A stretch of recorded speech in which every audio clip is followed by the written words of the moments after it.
Hi everyone, welcome back to my channel.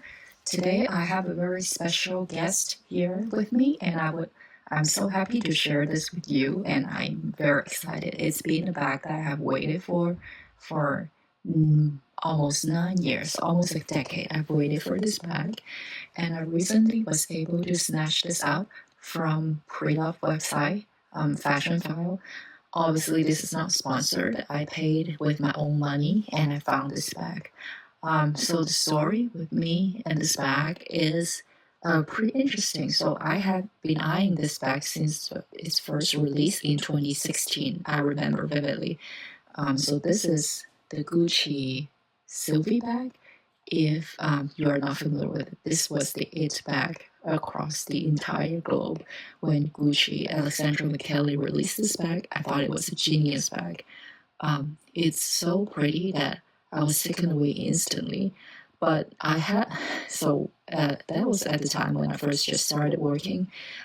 Was able to buy some luxury bags, but I did want to put all my money into classic investment piece and not a trendy piece.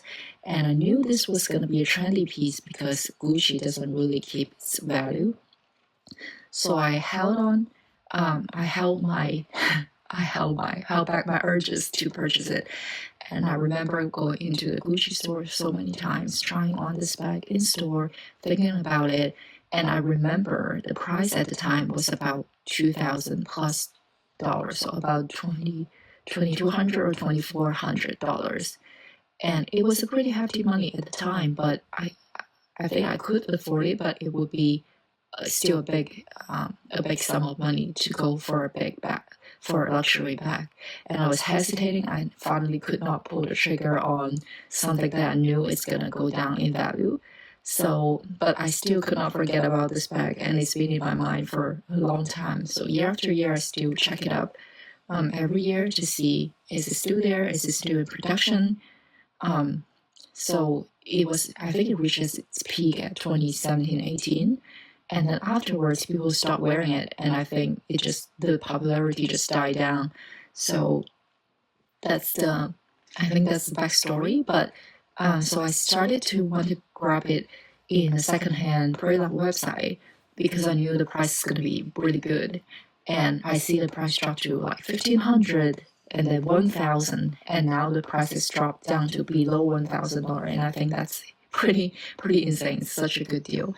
So long story short, let me tell you about the price. So I was you can see this is actually, I got this from Fashion File. You can see the Fashion File text still here, and I'm going to cut it off when I reach the return date, cutoff date, just in case.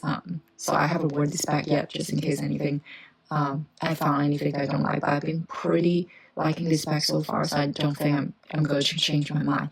So I've been watching on Fashion File for like a couple of times every year. I will keep a tab on what this bag's price is about. And then this year it dropped to below 1,000, and I was so tempted. So I cannot control myself anymore, and I pulled the trigger, and that's where how this bag came to be. So I paid around $700 for this bag, and it's a great steal. And so I am always very wary about purchasing secondhand stuff. I actually do not recommend purchasing secondhand because the fakes are really getting really real. I know Fashion File is pretty reputable, but I know some of the fakes, even the most seasoned authenticators cannot tell. So especially the Birkins and Hermes stuff, because the profit margin is so high, the fakes are getting really good with those. Also Chanel, because I think the higher price point items, the more popular ones, they're better at faking it. So I would really caution you not to purchase secondhand unless it's in a very similar situation like this. So for example, something is not popular anymore. So it was popular 6 years ago, but it's not popular anymore. So the fake factories would have stopped producing this because there's no demand for it anymore. And secondly, because the price for secondhand dropped so low, there's less incentive for them to sell the fake because there's not that much profit. So if they sell a fake Birkin as a real one, they probably can get $10,000 off profit.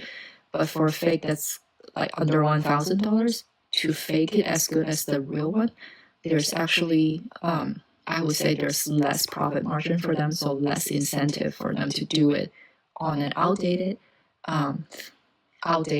model. That's what I see. That's what I see this as. It's an outdated model.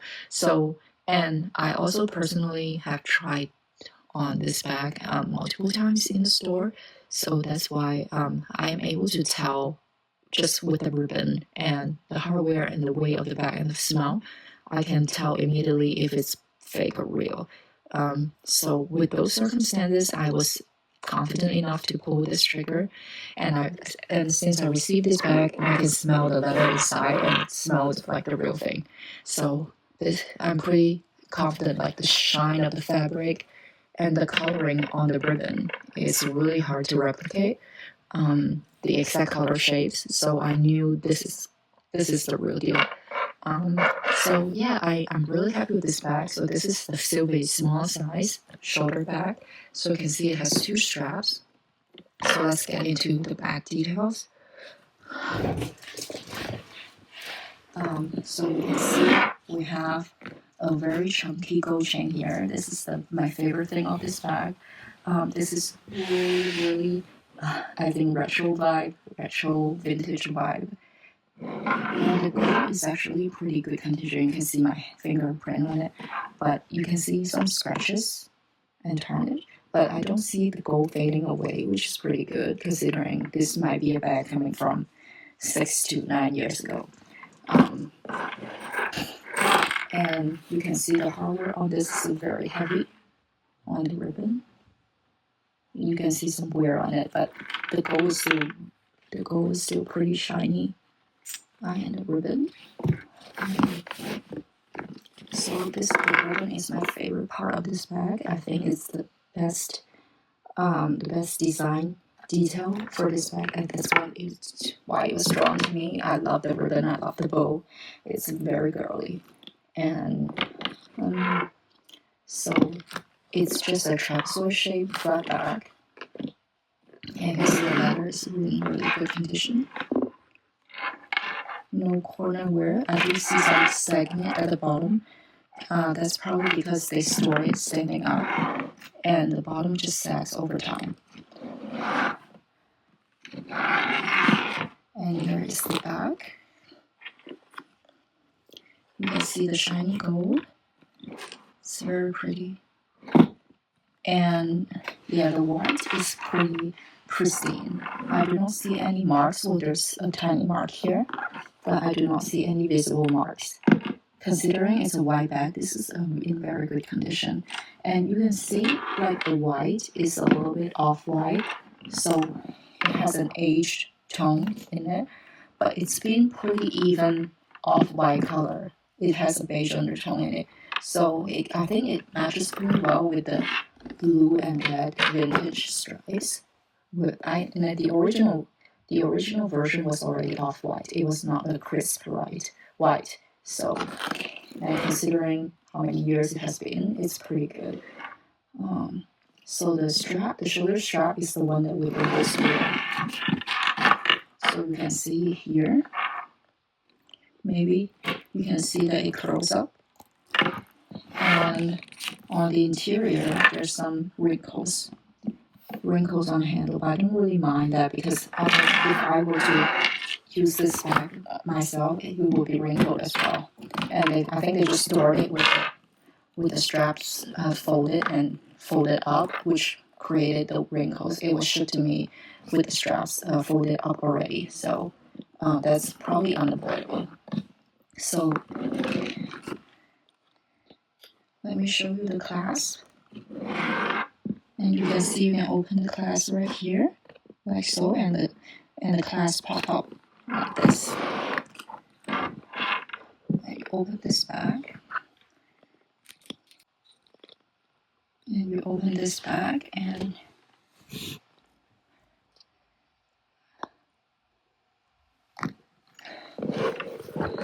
you can see see the interior. I have some boxes stuffing the bag to keep the shape.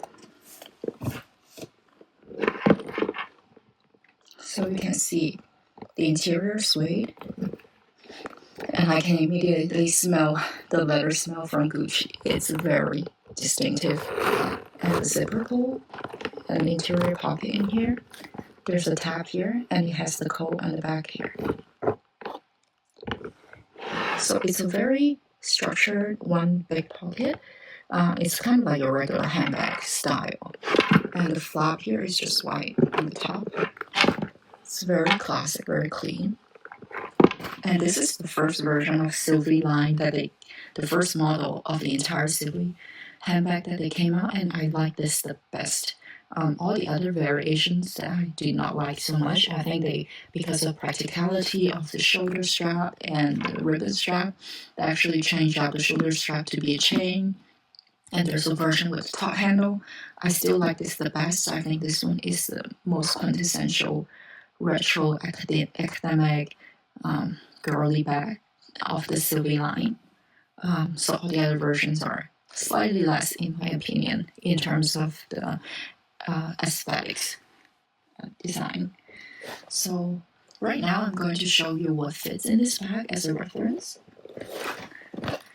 I have this Toiletry 19 from Louis Vuitton, so you can kind of see, compare how big this bag is.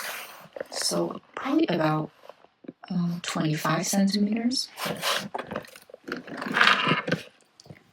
And if I open this up, so you can fit an entire Toiletry 19 in this one. But you can see you have no more room, basically. You have a little bit more room in here. So it's going to take up the entire bag space. So I do not recommend, but it's a good sizing reference.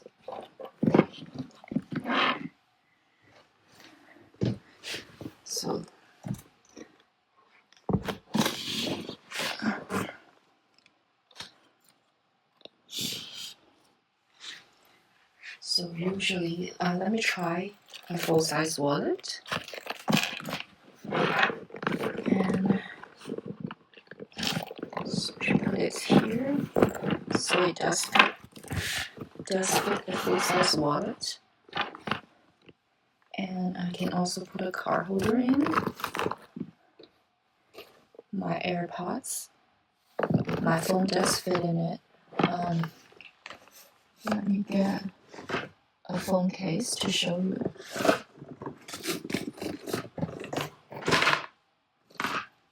So this is the iPhone 16 Pro Max, the latest iPhone Pro Max case, which is the one I'm using. So you can see it fits here, no problem. And a bottle of perfume, small size, 30 ml. You can play this a little bit.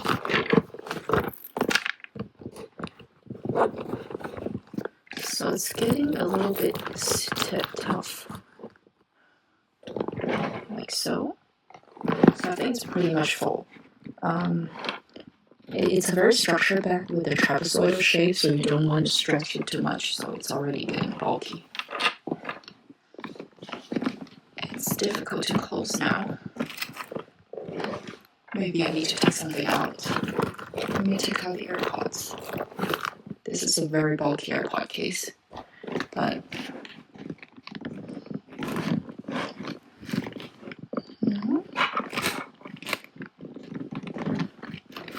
it's very good.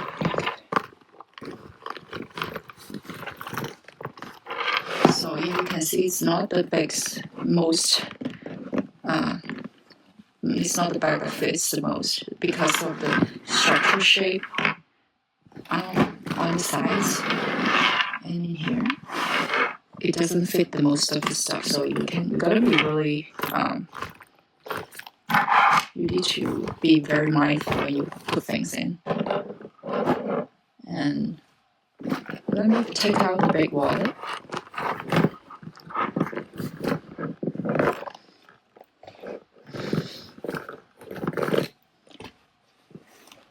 And let's try this noble fit. No, it doesn't. So what I would probably do is I would use small wallets. This is the Calvi and the hair tie, my phone, and that's probably what I would bring when I'm going out the door. There's some more room, so maybe some makeup items can fit on the side, and that's probably it. And you really don't want to overstuff this bag. And this bag is already heavy on its own because of the chain and the structured leather. So I can see why people say this is not a very practical bag, but it is so pretty though. Especially with the ribbon. The ribbon goes. It's a very difficult thing to handle because you can see it wrinkles a lot, and you need to retie it from time to time. And also these two things are very clunky, and they hit you and they hit the pack and they make this loud sound. So it's not the most practical of bags. I can also see why the price just kept dropping after its popularity went down. And eventually Google does not produce this anymore. So you cannot buy this from the store anymore right now. So that's why I went a pretty rough route. But I'm extremely happy with this purchase. And I think the wait is worth every year. So I do think the wait is worth it. Especially I know this bag's gonna go down in value, but it's something that I truly love. So I'm willing to wait a couple years before it to drop to the current price, which I think I can stomach the price and still enjoy this bag a lot without thinking about if it's gonna keep its value or not, because it's cheap enough for me to use freely. So let me know your thoughts in the comments down below. Have you waited for a bag for a long time like this in your life? Have you liked a bag before and now it's not popular anymore, but do you still like it? With one of those popular bags that are out of trend right now. So let me know in the comments down below. This is definitely one of my dream bag back in 10 years ago when I first graduated. So I'm so happy that I'm able to fulfill my dream today after 9 years. So it's been an exciting purchase for me. Alright, thank you very much for everyone watching, and I will see you again in my next video. Bye.